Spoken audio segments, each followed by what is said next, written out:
Good morning. It is about that time. Everybody is sick.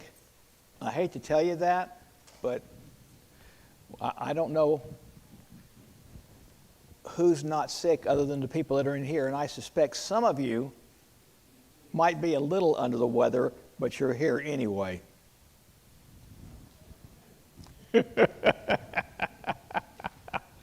I'm not looking at anybody in particular. You know, everybody's looking. Who's the sick person in here? Hey, it's great to be here. I suspect my at-home audience is larger this morning. I know it's going to be exciting. And so I am looking forward to getting into Esther again this week. I know the slide says Ezra, Nehemiah, and Esther. We started a couple of chapters in, actually the first 6 in Ezra. There's that 58-year gap between Ezra 6 and Ezra 7, so Esther falls in that gap, so we came over to do Esther. And last week I realized that there is no way that I can even get to Nehemiah, so I'm sorry. I'll see what I can do to make it up to you, even if I have to do a Zoom class on Nehemiah, but we'll figure that part out when we come to it. So 3 things I want you to think about today. And they're all things that you've probably heard before. The first one says power corrupts, and absolute power corrupts absolutely. I know you've heard that. The other thing is that racial and cultural, or even cultural distinctives, are often used as rationalizations for the real motive between hatred and persecution. You know, we'll talk about pride and greed and things like that, and we'll say, oh, well, that's a cultural problem, and that's what's causing the problem.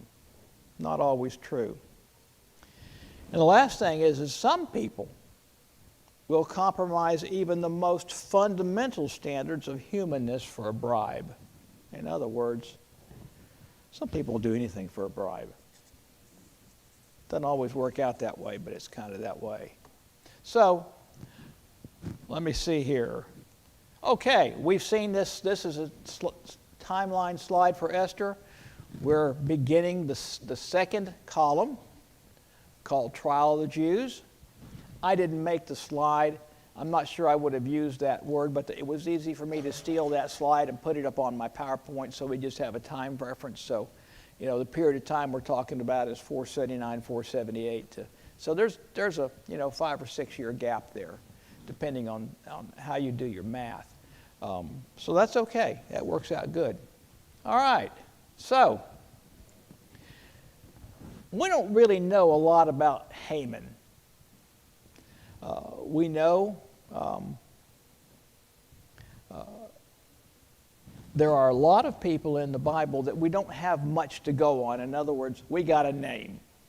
And we don't know a whole lot more beyond that name. But if God wanted us to know, it'd have been in there. So it's probably not important. We know who his father was, but we don't know much else. We're told he was an Agagite. Now, Hebrews would say if you were an Agagite, you were a descendant of Agag. Now, if you think back through your Old Testament history, Agag and Amalekites were intertwined, and the most prominent Amalekite most of us think about is Goliath. But we're told that Agag died and didn't leave any heirs and was gone. So this is just another Agagite, but not necessarily of that clan. It's interesting, if you remember those 7 princes we talked about back in chapter 1, that was months ago, at least 2 weeks. This guy Haman's not listed anywhere in those 7 princes. And that's kind of interesting to me, because Haman was promoted to be prime minister. In ancient Turkey, that would have been the same thing as a grand vizier.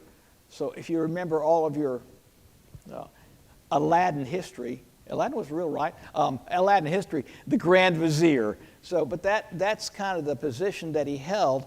So he was second in command. I mean, he was to Persia what Joseph was to Egypt.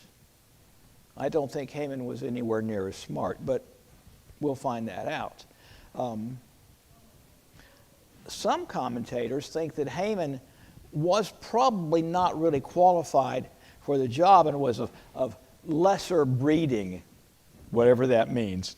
I don't really think about that much today, but they think because Haman was so bent on having subservient people bow down before him that he was trying to make up for some shortfall in his mind. What could it be? So, he wanted everybody to bow down. Question is, why didn't Mordecai bow? We're not told. Unless Mordecai's revelation that he was a Jew had something to do with his reason for disobedience. Remember that Mordecai told Esther, don't disclose your heritage, don't tell people what your racial background is, don't do any of that. And so it's interesting that this pops up. The Jewish tradition says that Haman actually wore an article of clothing that pictured an idol. In other words, there was some visual tie to idols that Mordecai was offended by, and he felt like if he had bowed down before that. We don't know that. It's in the Midrash, the Jewish history, and I don't know if it's true or not, but it's possible that his promotion to being second in the kingdom was in requesting people bow down before him. Obeisance would have been the same thing as setting himself up to be a god, that kind of a thing. So that's one of those things. So it's been suggested that some of the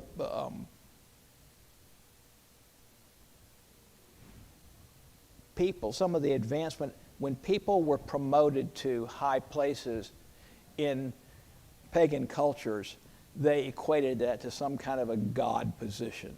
And so this may have been what Mordecai was thinking about. I'm not going to pay homage to this false, whatever it is, image, god, anything like that. We know that men in high positions in other empires did claim deity and demand worship from the subjects. And immediately think about Daniel's 3 Hebrew companions, Shadrach, Meshach, and Abednego. 3 points, if you can remember what their real names were. And they were thrown into Nebuchadnezzar's fiery furnace. And, of course, they came out and they just kind of smelled like smoke. But that didn't work out too well. Now, it appears, based upon what we've read so far, that Mordecai was some kind of a gatekeeper. We know that because he had access to the palace grounds. He was able to monitor Esther throughout her process of being prepared to meet the king, the emperor, whatever we call him these days. And they were perhaps jealous of Mordecai. Maybe Mordecai had been put in a position that a couple of them lost their jobs over. I don't know. But when those other gatekeepers or other entities went to see Haman, his reaction seemed to be one of surprise. He did not seem to realize that Mordecai wasn't bowing.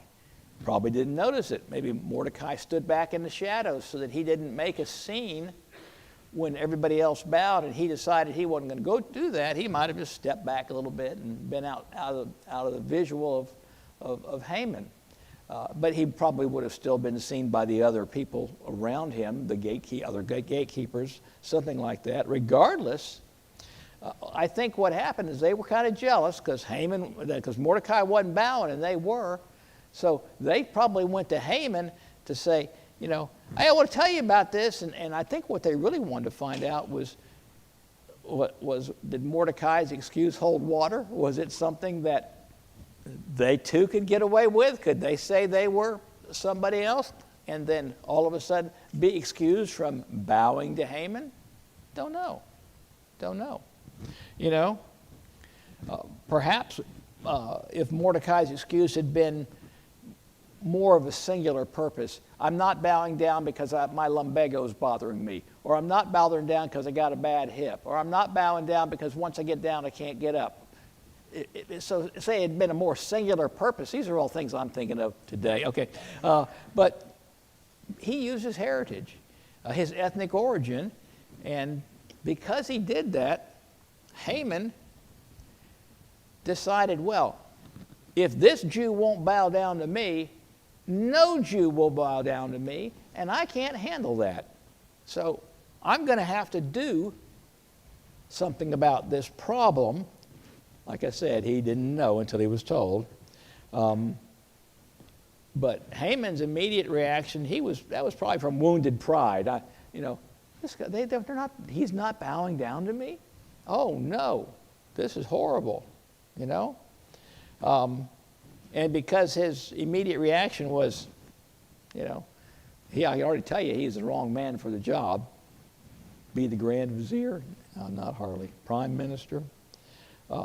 But it happened. And so he decided, I'm not just going to go get Mordecai. I'm going to wipe out his whole ethnic race. I'm just going to wipe out all the Jews. Because if that one Jew won't bow to me, no Jew will bow to me. That's what he's thinking. I'm just going to get rid of all of them. Now,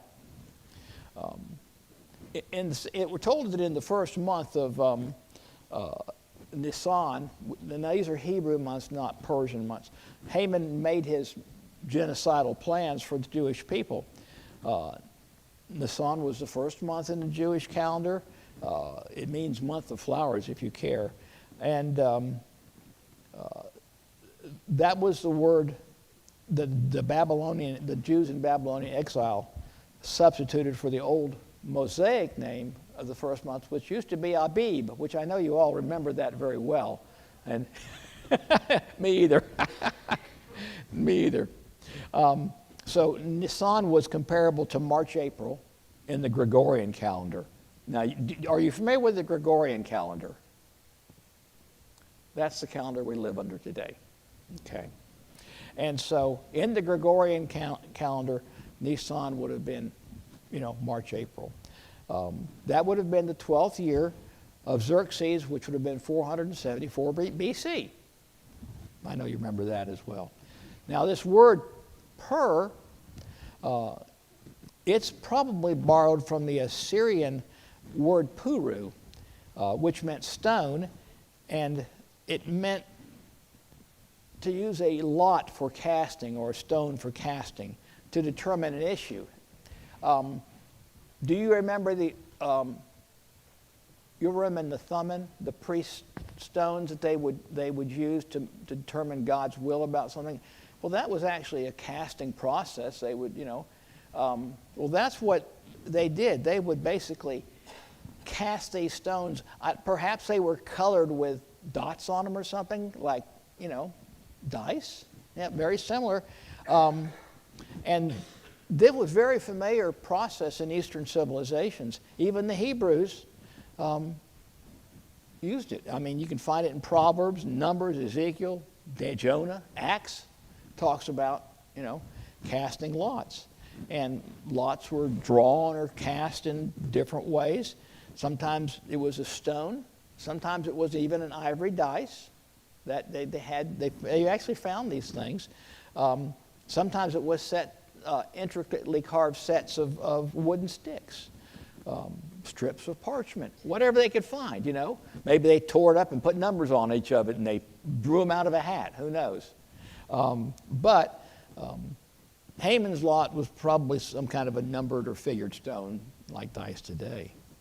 And so Haman cast these lots to determine the month and the day of the month and the month of the year. Now, the way I read the passage in Esther, it does say that the lots fell on the 13th or day of the 12th month, according to the Jewish calendar, which would have been Adar. Adar is the same as February and March. So, they're months, so we've gone all the way around for a year. And so it looks like Haman kept casting these lots until he finally got the date he wanted.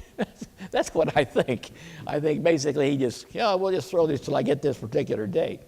It wasn't that it took him a year to cast the lots. It's just that he wanted a year to get prepared for this, I'm assuming, anyway.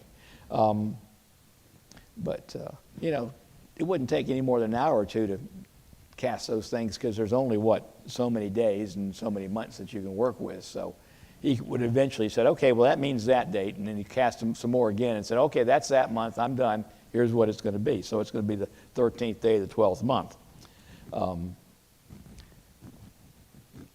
It was really casting lots to Eastern cultures, and for the most part, was a pagan process. It basically says, well, I'm leaving the choice up to the gods of fortune or the gods of fate. And so really there wasn't much divine intervention in here. Haman just, did what he wanted to do. That's exactly right. But what Haman didn't realize was that the God of Mordecai and the Jews was actually running the show. Because think about this. He says he's going to exterminate all the Jews. Wouldn't you want to do that sooner than later? He took a whole year. This was a whole year. That's important in the story, because the idea of taking that whole year really meant that there was also time for the Jews prepared. But we'll get all that. We'll get that eventually. So, but really, since he religiously decided what day to kill the Jews on, he decides, now I've got this plan in place. Now I'm going to go to the emperor and tell him all about this. I think that's great stuff. So the date's chosen. When he talks to Ahasuerus, Xerxes, that he approaches it from a very casual status. There is a certain people scattered abroad. He doesn't really, there's a few remnants that are here and there that they're a real pain. It does not convey the scale of what he's about to propose to Xerxes. He's about to call for the extermination of a whole worldwide Jewish community, because all of the Jews, whether they were in Susa or Babylon or Judah, were still in Persian territory. All of that was controlled by Persia. Remember, India to Ethiopia. So this is a big area. And so this is where all the Jews live. When he said all the provinces of thy kingdom, that includes everything. And so that's a lot. That would have included the Jews who had returned to Palestine 100 years earlier. The first captivity of the Jewish nation took place in 721 BC. And that was not by Babylon, that was by Assyria. Remember, Assyria went in and took the northern kingdom of Israel. Took all those people. The ones that could escaped into Judah, but for the most part, that's when the first captivity took place. The second then was in 606 to 586 BC. We've talked about that before. And that was the Babylonians. Esther, Mordecai, and Haman are 100 years, 3 generations later than this captivity process began. So that's plenty of time for the Jews to disperse throughout Persia and multiply. Josephus, now I don't know if I read a lot of what Josephus has to say. He says that when the Romans conducted the siege of Jerusalem from 66 to 70 AD, that over 1 million Jews were killed in that campaign. And so looking at that and looking at the amount of time that transpired through history, there may have been 3 million Jews in Persia, in that area, dispersed at that time. And so what Haman's talking about is he's talking about executing 3 million people. Seems to be a large number to me. And then what he does is he brings up these cultural peculiarities. And he says their laws are diverse from those of every people. Now that was a true statement, but it had to be qualified. The Jews had religious doctrines and practices that were very different from the heathen people that they were living with. Because the Jews worshipped the one true God and had his divine revelation in their history.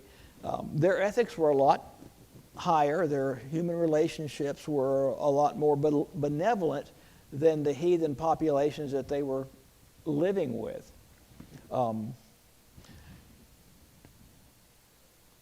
To take and say that these people are not a good fit, it didn't really make any sense.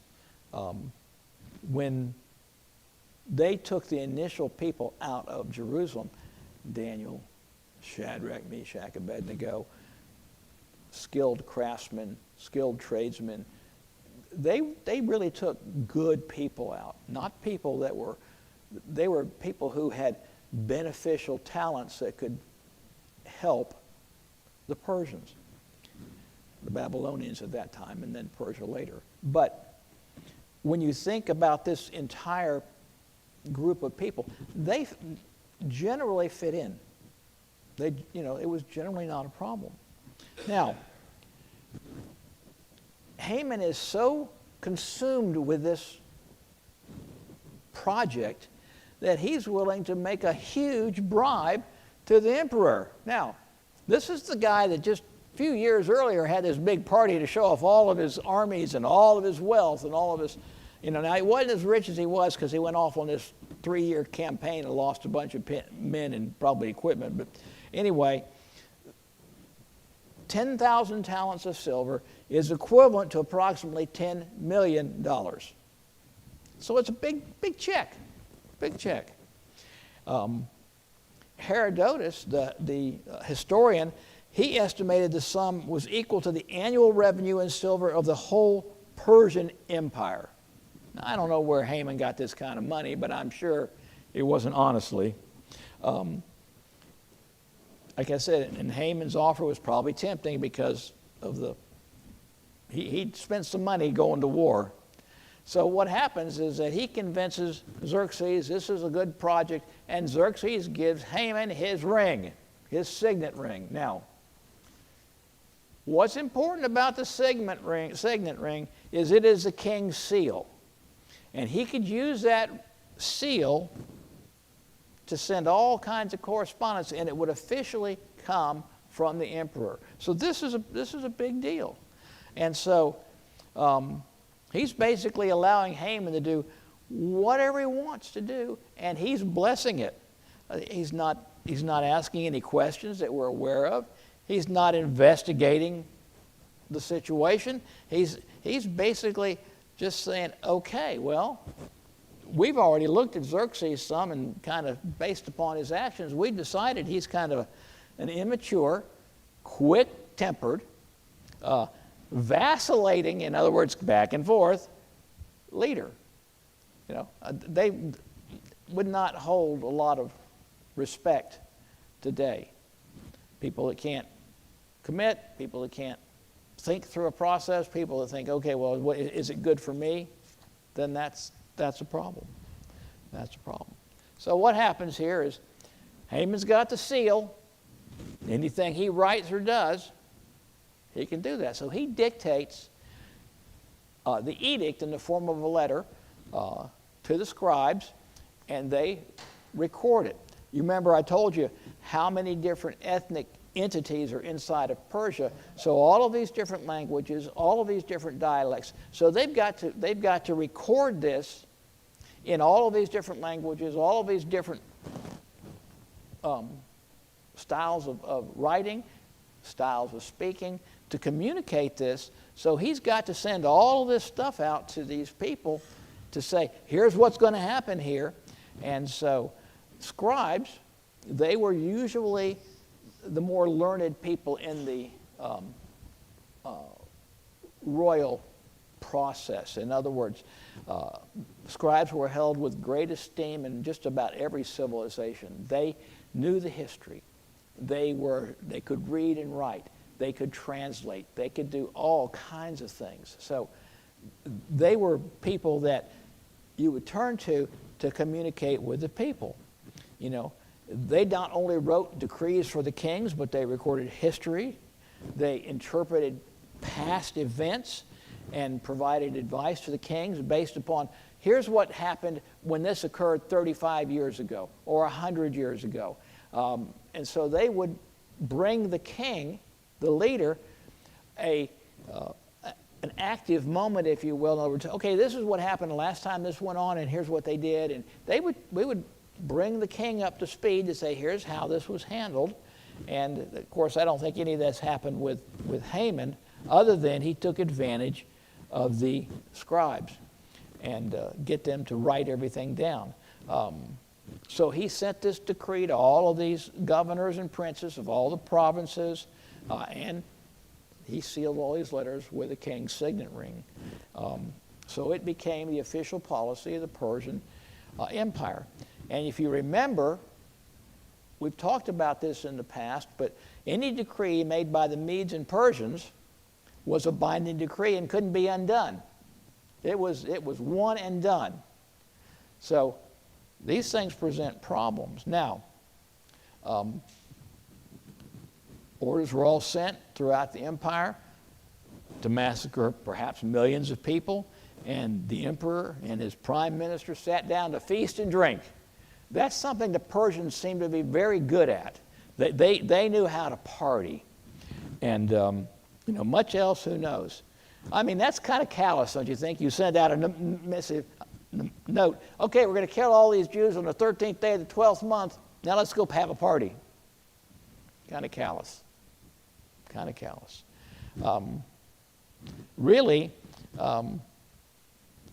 Paul described the Romans very similarly in Romans chapter 1. He says they were foolish, faithless, heartless, and ruthless. That was how he pictured the Romans. Much of the Persian populace, especially Susa, was perplexed because, this was an ominous decree for anybody to read, and it went out throughout the whole nation.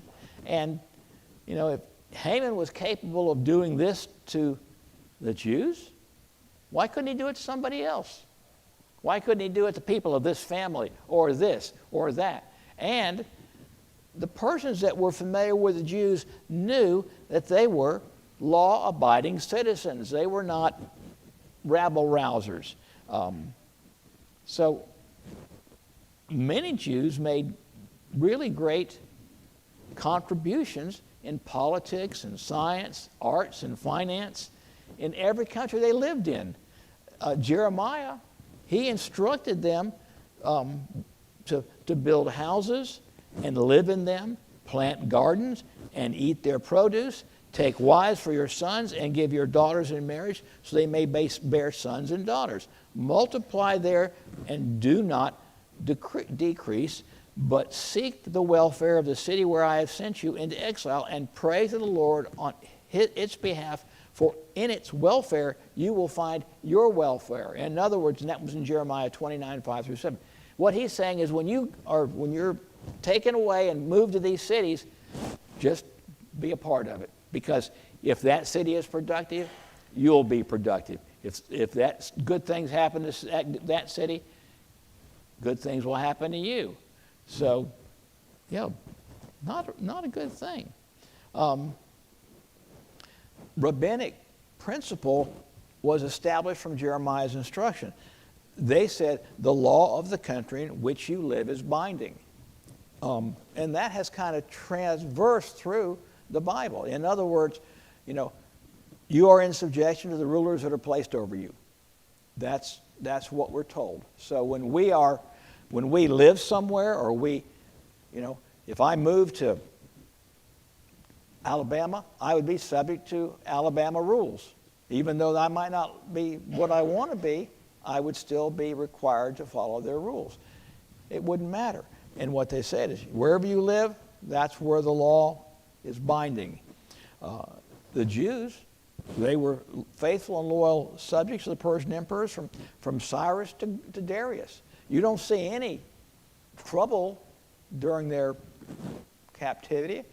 And I'm sure that all of that played into Cyrus's hands when he decided to say, hey, you can go home.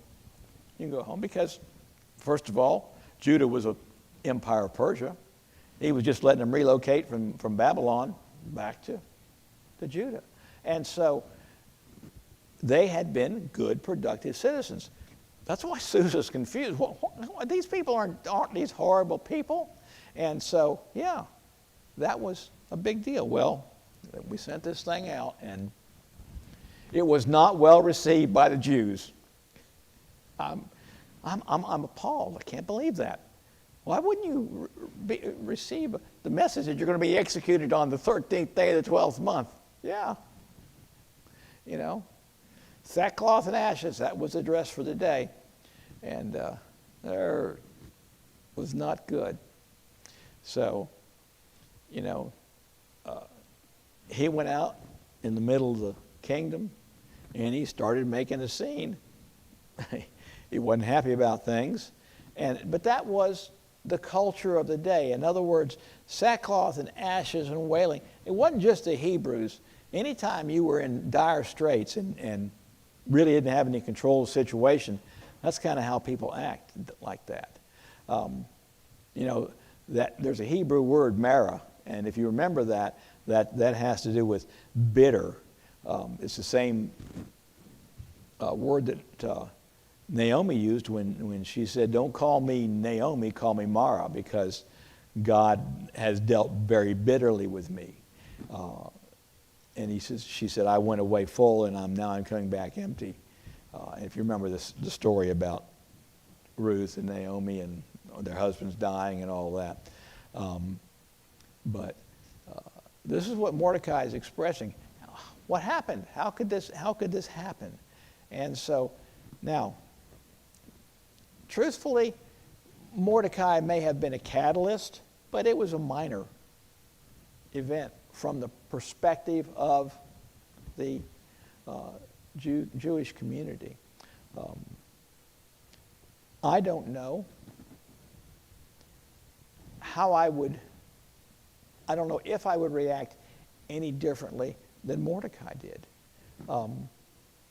It's just bad. So, of course he did. He was the one that kind of started the process.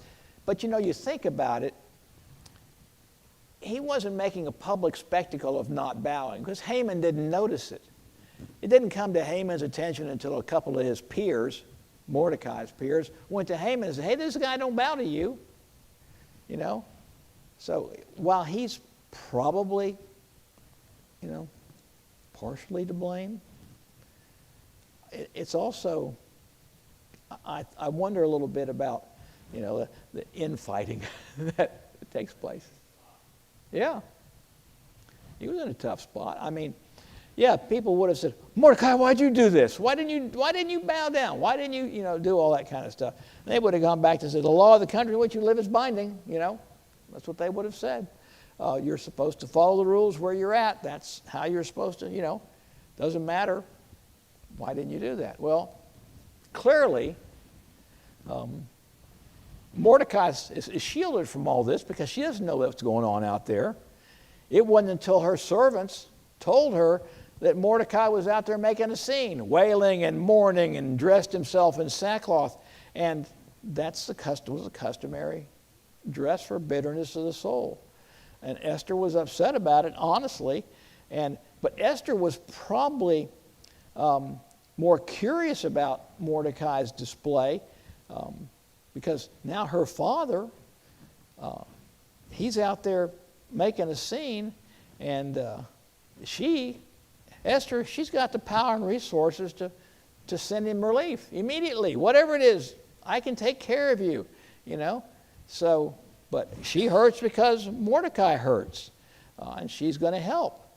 So she sends Mordecai clothing, thinking, all Mordecai's clothes got messed up, and that's all he's got to wear is that sackcloth.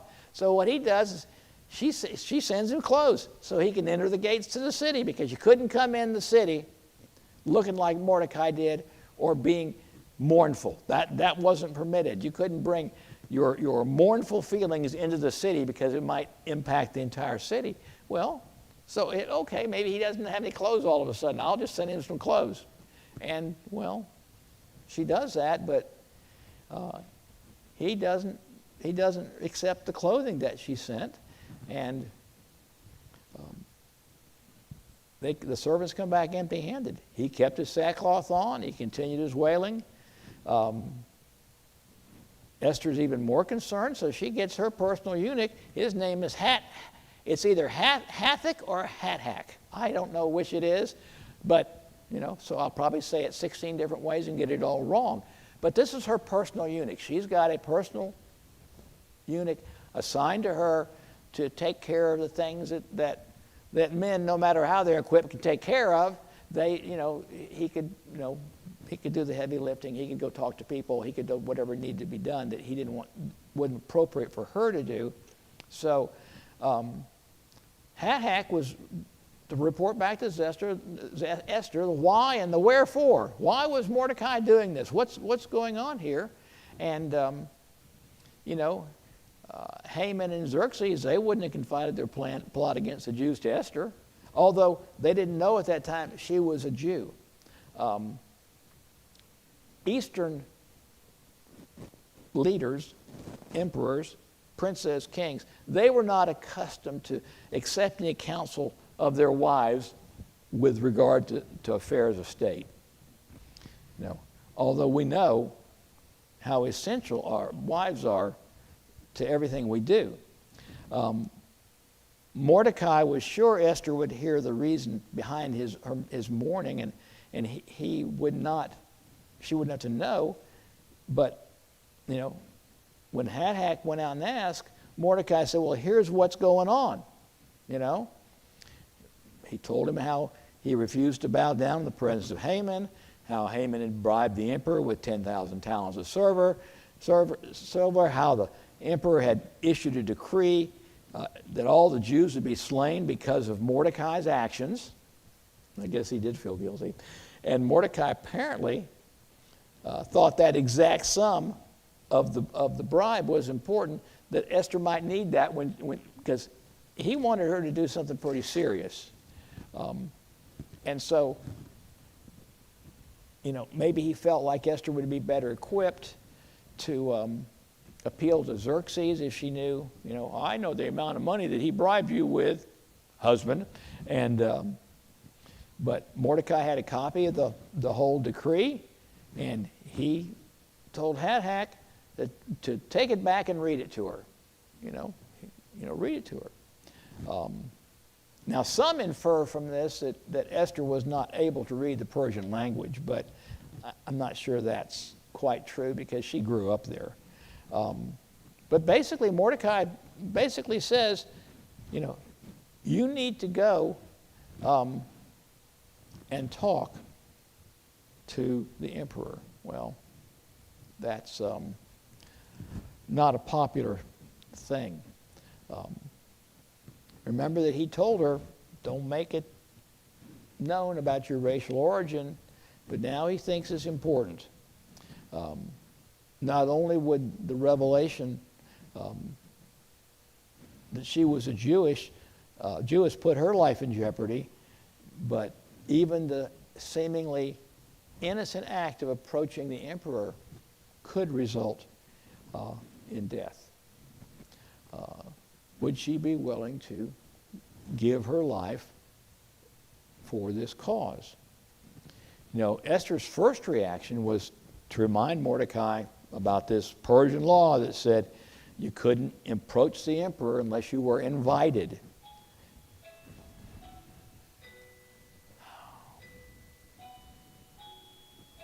I knew this was going to happen. I'm not even halfway done. So basically, he wants her to go talk to the emperor and tell the emperor, or make it known to the emperor that you're going to have to do something about this because, you know, so she works it out. Basically, she tells Hadhack to go back and make sure he knows that if I go see the emperor, I could die. He knows that. And so Mordecai tells Esther that she herself would not be spared from this edict because she was a Jew. Now, she could remain silent and not disclose her ethnic origin, but he said, God will raise up some other person, some other solution to this problem to intercede for the Jews. You know, he tells Esther that it was very likely that she was placed in her position by God for such a time as this. Makes perfect sense. Makes perfect sense. And so Esther tells Mordecai to have all the Jews in Susa join her and her young attendants in a 3-day fast. And after that, she's going to approach the king. And so she is willing to make the ultimate sacrifice by even approaching the king. And so, you know, the resolution of Esther as God's will, you know, be done, she's willing to accept it. You know, we've heard that, you know, she tells Mordecai, whatever happens, happens. If I die, I die. But Jacob, when he sent his sons back to Egypt to have the hostage sons released, he says, you know, if I'm bereaved because I lose all my children, I'm bereaved. Jesus decided to fulfill God's will. Nevertheless, not my will, but thine. You know, so this is not an unusual thing. Sometimes we have to make sacrifices in order for things to work out. And Esther determined that this was a sacrifice she was going to make. So now we're at a cliffhanger moment. What's going to happen when she approaches Xerxes, Ahasuerus? You'll have to stay tuned until next week to find the answer, or read Esther to the mystery. Let's bow. Heavenly Father, we thank you for your bountiful blessings. We thank you for allowing us to gather here this morning and to study your word. We know, Father, that all of your word is given to us so that we might better know you. We know that the instructions that are contained in your word are important for our ultimate salvation and eternal life. We know, Father, you want us to be your messengers here on earth and to share the good news of Jesus with all those that we come in contact. We ask that you give us the courage to do so. Give us Esther's courage, the strength to do your will no matter what. Father, we're mindful this morning of so many of our congregation who are suffering from a variety of maladies. And we ask, Father, they might be blessed, comforted, and healed. We ask these things in your Son Jesus' name. Amen. Thank you very much. I appreciate your time this morning.